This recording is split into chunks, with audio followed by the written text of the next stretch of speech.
नई दिल्ली के भारत मंडपम में स्टार्टअप महाकुंभ का हुआ आगाज। बुधवार तक चलने वाले महाकुंभ में 1000 से अधिक स्टार्टअप निवेशक और 5000 भावी उद्यमी शामिल।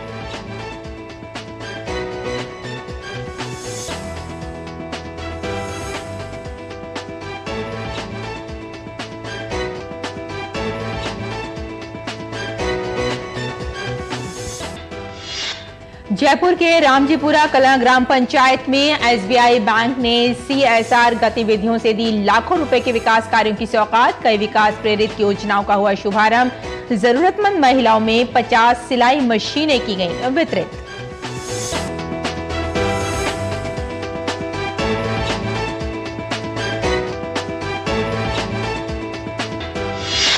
मेघालय में 5 से 13 अप्रैल तक होगा स्ट्रॉबेरी महोत्सव का आयोजन। कार्यक्रम के दौरान किसानों को स्ट्रॉबेरी की बागवानी के लिए किया जाएगा प्रोत्साहित।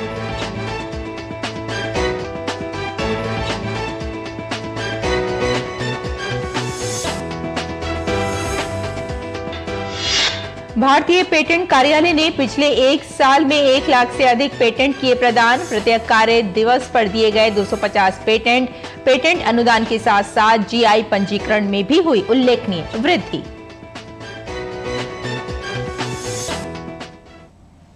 नमस्कार, स्वागत है आपका किसान समाचार में। मैं हूं आपके साथ रेशमा। आइए विस्तार से अब खबरों पर नजर डालते हैं। स्टार्टअप महाकुंभ का नई दिल्ली के भारत मंडपम में आगाज हो गया है।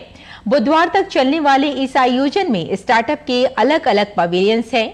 महाकुंभ में AI, B2B, agritech, deep tech, climate tech, gaming, e sports, fintech जैसे अनेक पवेलियन देखने को मिल रहे हैं। इसका उद्देश्य पूंजीपतियों और निवेशकों को भारतीय व्यापार के साथ जोड़ना है। स्टार्टअप महाकुंभ में 1000 से अधिक स्टार्टअप, 1000 से अधिक निवेशक, 5000 भावी उद्यमी और 40,000 आगंतुक भाग ले रहे हैं। इस मौके पर 34 से अधिक deep tech startup NASSCOM pavilion में अपने नवाचारों का प्रदर्शन कर रहे हैं। भारतीय स्टेट बैंक देश में सीएसआर गतिविधियों के जरिए ग्रामीण भारत में महिला सशक्तिकरण के लिए कार्य कर रहा है। इसी क्रम में राजस्थान के जयपुर ग्रामीण में ग्राम पंचायत रामजीपुरा कला में एसबीआई बैंक ने सीएसआर गतिविधियों से लाखों रुपए के विकास कार्यों की सौगात दी। कार्यक्रम में एसकेएन कृषि विश्वविद्यालय जोबनेर के कुलपति प्रोफेसर बलराज सिंह और स्टेट बैंक ऑफ इंडिया के उप महाप्रबंधक अनिरुद्ध कुमार चौधरी ने विकास प्रेरित योजनाओं का शुभारंभ किया। देखते हैं ओपी यादव की ये रिपोर्ट। उत्कृष्ट बैंकिंग सेवाओं के जरिए वैश्विक जगत में विख्यात स्टेट बैंक ऑफ इंडिया देश में सीएसआर के जरिए राष्ट्र विकास में अपना अमूल्य योगदान दे रहा है। इसी क्रम में राजस्थान के राज्यपाल कलराज मिश्र द्वारा गोद लिए गए राजस्व ग्राम पंचायत रामजीपुरा कला में स्टेट बैंक ऑफ इंडिया द्वारा विभिन्न सीएसआर गतिविधियों का उद्घाटन किया गया। कार्यक्रम में बतौर मुख्य अतिथि भाग लेने आए एसबीआई के प्रशासनिक कार्यालय जयपुर में उप महाप्रबंधक अनिरुद्ध कुमार चौधरी और एसकेएन कृषि विश्वविद्यालय जोबनेर के कुलपति प्रोफेसर बलराज सिंह ने विधवा और जरूरतमंद महिलाओं को तकरीबन 4 लाख रुपए की लागत से खरीदी गई 50 सिलाई मशीनें भेंट की। एसबीआई के वरिष्ठ अधिकारी अनिरुद्ध कुमार चौधरी ने कहा कि इस पहल से महिलाओं को स्वरोजगार से स्वावलंबी बनने में मदद मिलेगी।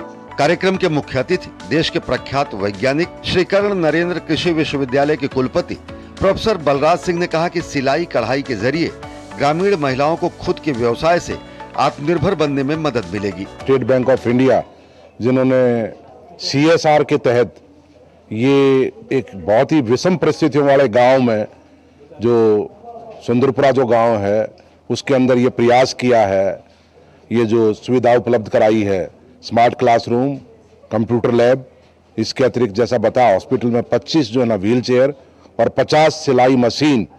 ऐसी महिलाएं जो विधवा हैं और आजीविका नहीं चल रही, तो कहीं न कहीं एक बहुत अच्छा प्रयास स्टेट बैंक का है। कार्यक्रम के दौरान राजकीय प्राथमिक स्वास्थ्य केंद्र हरसोली को 8 लाख रुपए की कीमत के चिकित्सा उपकरण प्रदान किए गए। इसके अलावा राजकीय अस्पताल किशनगढ़, रेनवाल व सांभर लेक सरकारी अस्पताल के लिए 2.5 लाख रुपए की कीमत की 25 व्हील चेयर भी मरीजों की सुविधा के लिए दी गई। एसबीआई सीएसआर से राजकीय उच्च माध्यमिक विद्यालय रामजीपुरा कला में स्मार्ट क्लासरूम के लिए 5 लाख रुपए की लागत से तैयार डिजिटल लैब का उद्घाटन भी किया गया। बैंक के उप महाप्रबंधक अनिरुद्ध कुमार चौधरी ने कहा कि इस लैब में 7 computer, LED, projector, printer, 7 table और 7 कुर्सियों के अलावा इन्वर्टर, बैटरी और CCTV की भी सौगात दी गई है। अनिरुद्ध चौधरी ने कहा कि स्मार्ट क्लासरूम बनने से गांव के स्कूली बच्चे भी डिजिटल तकनीक से जुड़कर दूर बैठे विशेषज्ञ अध्यापकों से ऑनलाइन पढ़ाई से ज्ञानार्जन कर सकेंगे। कार्यक्रम के दौरान कुलपति प्रोफेसर बलराज सिंह ने कहा कि डिजिटल तकनीक से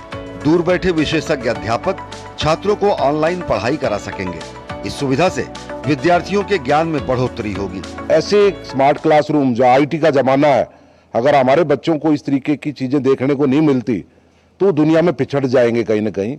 तो बच्चों को जब इस तरीके की सुविधाएं उपलब्ध होंगी तो निश्चित रूप से वो आधुनिक जो विज्ञान का युग, IT का युग है, उसमें जीने का सपना उनका साकार हो सकता है। मान लिया कोई बहुत अच्छे टीचर हैं, जयपुर में बैठे हैं और वो क्लास लेना चाहते हैं, कोई स्पेशल लेक्चर करना चाहते हैं, तो उस रूप में भी इसका बड़ा सार्थकता है।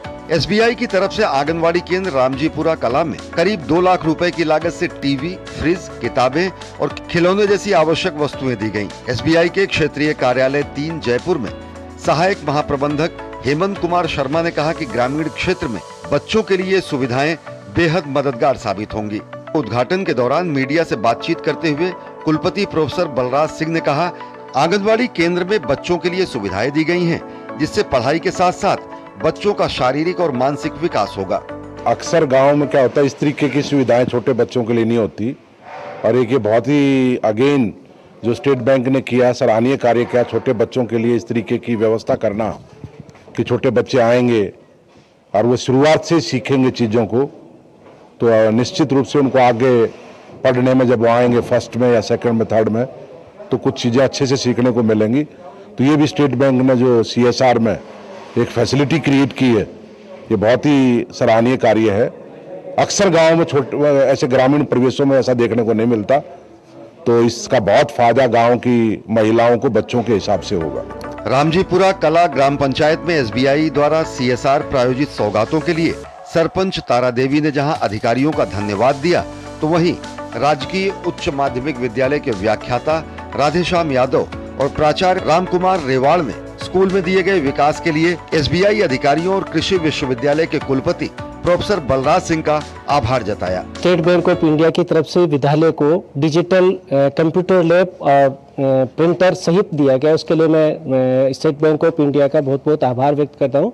इस मौके के ऊपर VC साहब पधारे जो इस गांव को गोद लिए हुए, उनका भी बहुत आभार व्यक्त करता हूँ। हम पूरे स्टाफ के साथ में बच्चों को पूरा जो कंप्यूटर और उसके साथ साथ में विभिन्न प्रकार की जो स्टडी मटेरियल है वो ऑनलाइन उपलब्ध करवाने का पूरा प्रयास करेंगे। SBI प्रबंधक मानव संसाधन एवं प्रशासन राजकुमार यादव ने कहा कि बैंक द्वारा भविष्य में भी ग्रामीण महिलाओं की आर्थिक तरक्की के लिए CSR के जरिए सहयोग और जनभागिता के कार्यक्रम जारी रहेंगे। राजकुमार ने कहा कि नारी सशक्तिकरण, शिक्षा, चिकित्सा व अन्य कार्यों के लिए लाखों रुपए के विकास कार्यों की सौगात से रामजीपुरा कला ग्राम पंचायत के विकास में नए आयाम स्थापित होंगे। प्रधानमंत्री नरेंद्र मोदी देश की ग्रामीण आबादी को आर्थिक रूप से सशक्त और मजबूत बनाने के साथ साथ नारी शक्ति को समृद्धशाली बनाने के लिए लगातार काम कर रहे हैं। इसी क्रम में भारतीय स्टेट बैंक ने राजस्थान के जयपुर ग्रामीण में रामजीपुरा कला ग्राम पंचायत में 50 सिलाई की मशीनें विधवा महिलाओं को दी है, साथ ही साथ 20 व्हील चेयर हॉस्पिटल में दी है और इसके अलावा स्कूल में एक स्मार्ट क्लासरूम देने के अलावा आंगनबाड़ी को आधुनिक सुविधाओं से सुसज्जित किया है। निश्चित तौर पर इस तरह की पहल से न केवल गाँव में विकास की बयार आएगी बल्कि डिजिटल इंडिया को बढ़ावा देने से लोगों की आर्थिक तरक्की के विकल्प भी खुलेंगे। OP Yadav, DD news, Jaipur ग्रामीण।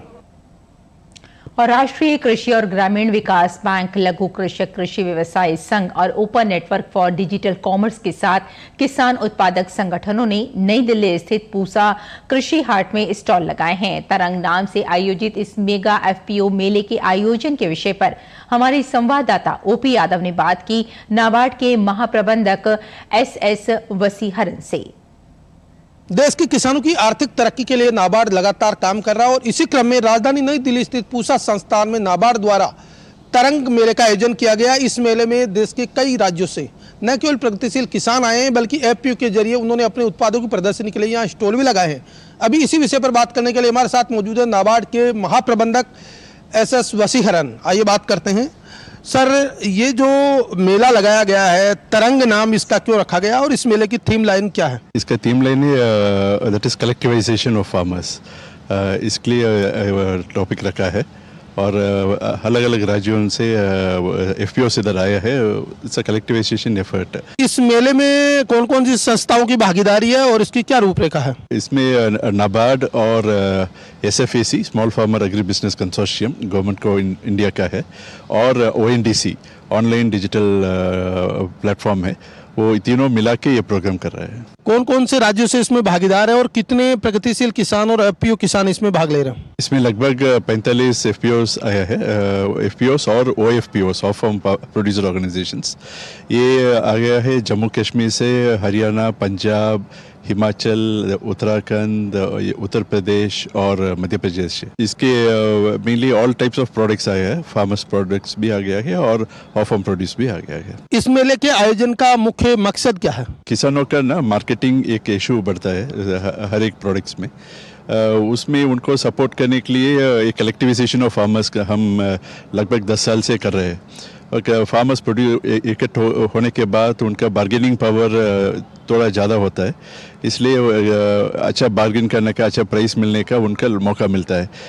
लेकिन उसमें भी एक चीज़ है, उनका प्रोडक्ट क्या है वो दुनिया का मालूम होना चाहिए, इसलिए इस तरह का मेला हम करते हैं। मेला में लोग आते हैं, देखते हैं हर एक राज्य का प्रोडक्ट्स कैसा है वो मिलते हैं, क्योंकि वो दिल्ली में सभी प्रोडक्ट्स नहीं मिलेगा, सो दूसरा राज्यों में क्या क्या मिलता है वो मालूम हो जाएगा, वो खरीदने का और प्रमोशन करने का अच्छा मौका मिलता है। इस मेले के आयोजन में ऑर्गेनिक किसान कितने हैं और उत्पादों में मुख्य रूप से कौन कौन सी चीजें डिस्प्ले हो रही है? We have invited all the FPOs and OFPOs, लेकिन इसमें ज़्यादा से ज़्यादा मिलेट्स होगा और oil types, flower items and processed food items, all genuine farmers का प्रोड्यूस है। इसके अलावा इवन वो ऑफ फार्म प्रोड्यूसर में वो गारमेंट्स बनाते हैं, वो भी मिल जाएगा, अलग स्टेट्स का specific authentic food and dresses. NABARD द्वारा इन किसानों को सहयोग दिया गया है, एफपीओ भी बनाए गए हैं, कौन कौन सी सहायता इनको मिली है और किस किस लेवल पे इनकी हेल्प हुई है? नाबार्ड दोनों प्रमोशन ऑफ एफपीओस के भी हम काम करते हैं, लाइक एक एफपीओ बनाने के लिए वो फार्मर्स के इकट्ठा करना पड़ेगा और उनका ट्रेनिंग देना पड़ेगा और उनका basic operational expenses like salary, CEO का सैलरी वगैरह करने का भी हम, this is a scheme of government of India, उसके साथ 10,000 एफपीओ का स्कीम है, सेंट्रल सेक्टर स्कीम, उसके साथ हम काम करते हैं। उसके अलावा भी हमारा खुद का promotions in animal husbandry and fisheries में भी एफपीओस हम बनाते हैं।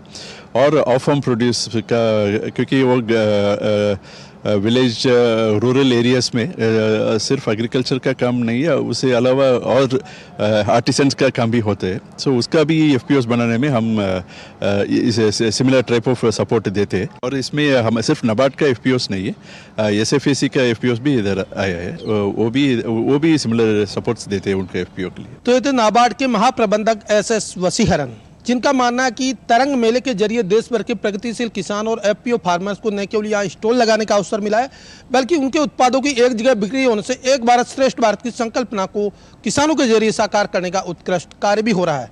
मेरे सगी कैमरामैन विश्व बंधु के साथ मैं OP Yadav, DD news, Delhi. और प्राइवेट क्षेत्र का ऋणदाता बंधन बैंक जल्द ही क्रेडिट कार्ड लॉन्च करेगा। बैंक अप्रैल या मई में इसका ऐलान करेगा।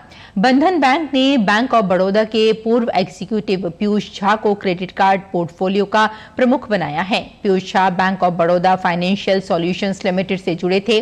कोलकाता स्थित ऋणदाता में कई बैंकर शामिल हुए हैं। बंधन बैंक बीते 10 वर्षों से कारोबार कर रहा है, लेकिन वे यूनिवर्सल बैंकिंग लाइसेंस प्राप्त करने वाले नवीनतम ऋणदाताओं में से एक है। भारतीय पेटेंट कार्यालय ने पिछले 1 साल में 1 लाख से अधिक पेटेंट प्रदान किए हैं। वाणिज्य एवं उद्योग मंत्रालय के अनुसार पेटेंट कार्यालय ने 1 वर्ष के भीतर अभूतपूर्व 1 लाख पेटेंट प्राप्त किए हैं। 15 मार्च 2023 से इस साल 14 मार्च के बीच देश भर में कुल 1,01,311 पेटेंट दिए गए हैं। मंत्रालय ने कहा है कि इस समयावधि में प्रत्येक कार्य दिवस पर 250 पेटेंट दिए गए। वहीं वित्तीय वर्ष 2023-24 में पेटेंट कार्यालय को अब तक के उच्चतम 90,300 पेटेंट आवेदन प्राप्त हुए हैं। पेटेंट अनुदान के साथ साथ जीआई पंजीकरण में उल्लेखनीय वृद्धि हुई है, जो पिछले वर्ष की तुलना में 3 गुना वृद्धि दर्शाती है। वर्तमान में भारत में वित्तीय वर्ष 2023-24 में 58 नए पंजीकरण के साथ 573 पंजीकृत जीआई हैं। इसके अतिरिक्त कॉपीराइट पंजीकरण रिकॉर्ड तोड़ 36,368 तक पहुंच गया है, जो रचनात्मक क्षेत्र के भीतर विशाल संभावनाओं को रेखांकित करता है। डिजाइन के क्षेत्र में वित्तीय वर्ष 2023-24 में अब तक की सबसे अधिक संख्या में पंजीकरण हुए, साथ ही कुल 27,819 साथ ही 30,450 आवेदनों का अंतिम निपटान हुआ। और सरकार ने सार्वजनिक क्षेत्र के बैंकों से बीमा उत्पादों की गलत बिक्री रोकने के लिए कहा है, साथ ही खाता धारकों के हितों की सुरक्षा सुनिश्चित करने के लिए कहा गया है। वित्तीय सेवाओं के सचिव विवेक जोशी का कहना है कि वित्तीय सेवा विभाग डीएफएस को लगातार शिकायतें मिल रही थी कि बैंक और जीवन बीमा कंपनियां ग्राहकों से पॉलिसी खरीदने के लिए धोखाधड़ी वाले और अनैतिक तरीका अपना रही हैं। जोशी ने कहा कि इन मामलों को देखते हुए बैंकों को संवेदनशील बनाया गया है। उन्होंने कहा कि बैंकों में खाता धारकों के हितों को सबसे अधिक महत्व देने को कहा गया है। मेघालय के प्रसिद्ध स्ट्रॉबेरी फल की खेती को प्रोत्साहन देने के लिए राज्य का परिवहन, कृषि और किसान कल्याण विभाग साझा रूप से 5 से 13 अप्रैल के बीच स्ट्रॉबेरी महोत्सव का आयोजन करेगा। स्ट्रॉबेरी एक मीठा और रसीला फल है जो अपने विशेष स्वाद के लिए प्रसिद्ध है। कार्यक्रम के दौरान किसानों को स्ट्रॉबेरी की बागवानी के लिए प्रोत्साहित किया जाएगा। राज्य के बागवानी विभाग ने विभिन्न केंद्रीय और राज्य सरकार की योजनाओं के तहत स्ट्रॉबेरी के पौधे लगाए हैं। राज्य में स्ट्रॉबेरी की फसल रोपण का मौसम शुरू हो चुका है। और उधमपुर जिले के कुद इलाके में हाईलैंड पार्क में 17,000 से अधिक ट्यूलिप फूल पर्यटकों के लिए आकर्षण का केंद्र बने हुए हैं।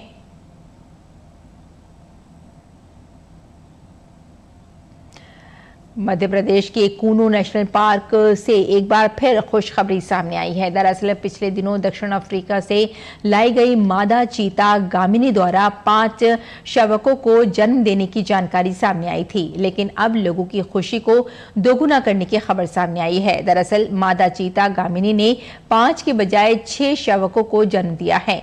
पार्क में निगरानी के दौरान चीते का एक और शावक मिला है। केंद्रीय वन मंत्री भूपेंद्र यादव ने सभी 6 शावकों की एक साथ तस्वीरें साझा की। सभी शावक पूरी तरह से स्वस्थ नजर आ रहे हैं। और आइए अब जान लेते हैं कि किसान इस मौसम में कैसे रखें अपनी खेती का ख्याल।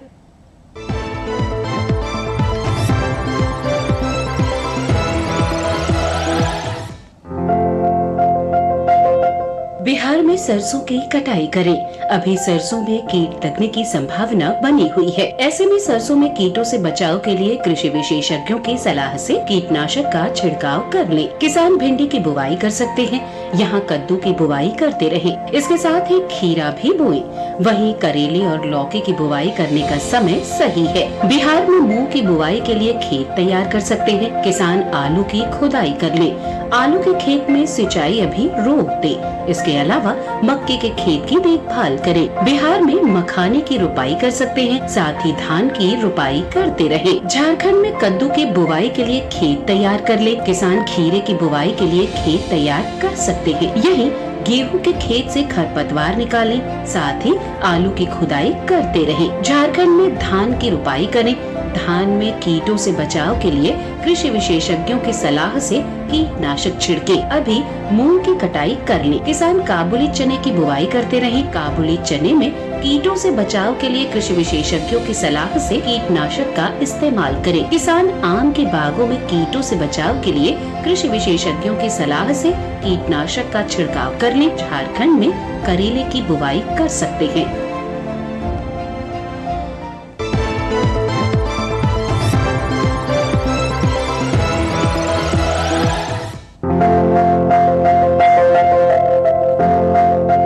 यह मौसम खीरे की बुआई के लिए अनुकूल है। खीरे की बुआई फरवरी, मार्च और जून, जुलाई में की जा सकती है। किसान खीरे की कई किस्मों की बुआई इस समय कर सकते हैं, जैसे पूसा उदय। खीरा की पूसा उदय किस्म की बुआई दिल्ली में की जा सकती है। 1 हेक्टेयर से 156 क्विंटल तक पैदावार ली जा सकती है। पूसा उदय का फल मध्यम आकार का होता है। इसकी लंबाई 13 से 15 सेंटीमीटर तक होती है। इसका रंग हल्का हरा होता है और निचले भाग से 1/3 भाग तक सफेद हरी धारियां होती हैं। छिलका नरम होता है। इसके अलावा किसान पूसा बरखा की बुआई कर सकते हैं। यह किस्म भी दिल्ली में लगाने के लिए काफी अनुकूल है। 1 हेक्टेयर से 185 क्विंटल तक फसल ली जा सकती है। खीरे की बुआई से पहले खेतों को अच्छी तरह तैयार कर ले। खीरे की बुआई के लिए 1 हेक्टेयर के लिए 2 से 2.5 किलो बीज पर्याप्त है। बुआई करते समय पंक्ति से पंक्ति की दूरी 150 सेंटीमीटर और बेल से बेल की दूरी 60 सेंटीमीटर रखें। अगर बात सिंचाई की करें तो शुरू में फसल की जरूरत के अनुसार सिंचाई करें और फूल आने की अवस्था में हर 5वें दिन फसल में सिंचाई करें। खरपतवार नियंत्रण के लिए फसल में समय समय पर निराई गुड़ाई करते रहें। खीरे की फसल में लाल कीड़े के हमले का खतरा रहता है। लाल कीड़े से फसल को बचाने के लिए कार्बारिल दवा की 1 से 2 ग्राम मात्रा को 1 लीटर पानी में मिलाकर कीट प्रभावित जगह पर छिड़काव करें। लाल कीड़े के अलावा खीरे की फसल में फल मक्खी का हमला भी हो सकता है। फल मक्खी से बचाव के लिए मेलाथियान 50 EC दवा की 2 मिलीलीटर यानी 2 छोटे चम्मच मात्रा को 1 लीटर पानी में मिलाकर कीट प्रभावित जगह पर छिड़काव करें। ध्यान रखें कि इन दवाओं का उपयोग विशेषज्ञों की सलाह से ही करें।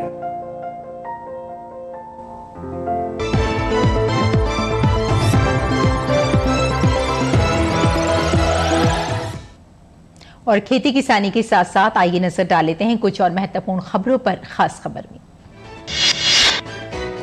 प्रधानमंत्री नरेंद्र मोदी ने तेलंगाना के जगत्याल में विशाल चुनावी जनसभा को किया संबोधित। पीएम ने कहा 13 मई को तेलंगाना में विकसित भारत के लिए मतदान होगा और जब भारत विकसित होगा तो तेलंगाना भी विकसित होगा। सुप्रीम कोर्ट ने एसबीआई को इलेक्टोरल बॉन्ड के सभी विवरणों का खुलासा करने का निर्देश दिया है। सुप्रीम कोर्ट ने स्टेट बैंक ऑफ इंडिया को निर्देश दिया है कि इलेक्टोरल बॉन्ड मामले में हर इलेक्टोरल बॉन्ड का नंबर भी बैंक चुनाव आयोग को सौंपे। मनी लॉन्ड्रिंग केस में फंसे आम आदमी पार्टी नेता और दिल्ली के पूर्व मंत्री सत्येंद्र जैन को सुप्रीम कोर्ट से बड़ा झटका लगा है। शीर्ष अदालत ने सत्येंद्र जैन की नियमित जमानत याचिका खारिज कर दी है। कोर्ट ने सत्येंद्र जैन को तुरंत सरेंडर करने को कहा है। दिल्ली आबकारी नीति मामले में भी ईडी ने अरविंद केजरीवाल को पूछताछ के लिए 21 मार्च को बुलाया है। ईडी ने एक बार फिर से अरविंद केजरीवाल के खिलाफ समन जारी किया है। ये केजरीवाल को ईडी का नवा समन है।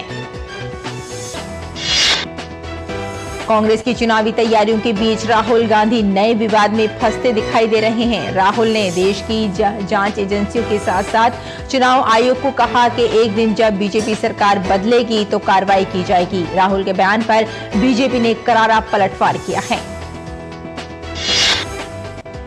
मुंबई में कांग्रेस की भारत जोड़ो न्याय यात्रा का समापन हो गया। उत्तर प्रदेश के पूर्व मुख्यमंत्री और समाजवादी पार्टी प्रमुख अखिलेश यादव समापन कार्यक्रम में शामिल नहीं हुए। केंद्रीय नागरिक उड्डयन मंत्री ज्योतिरादित्य सिंधिया ने रविवार को एक क्षेत्रीय एयरलाइन सेवा फ्लाई 91 का उद्घाटन किया।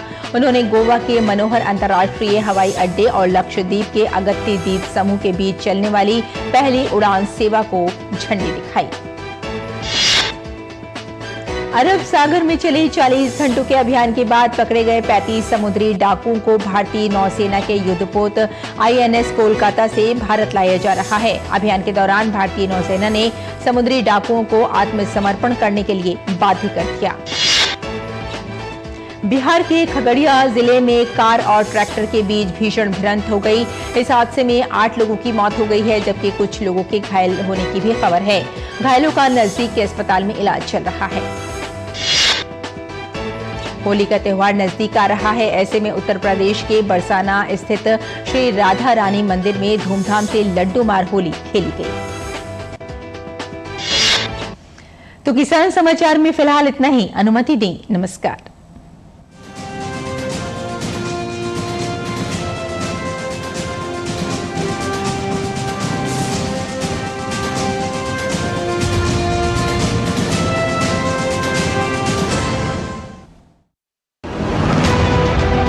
28 राज्य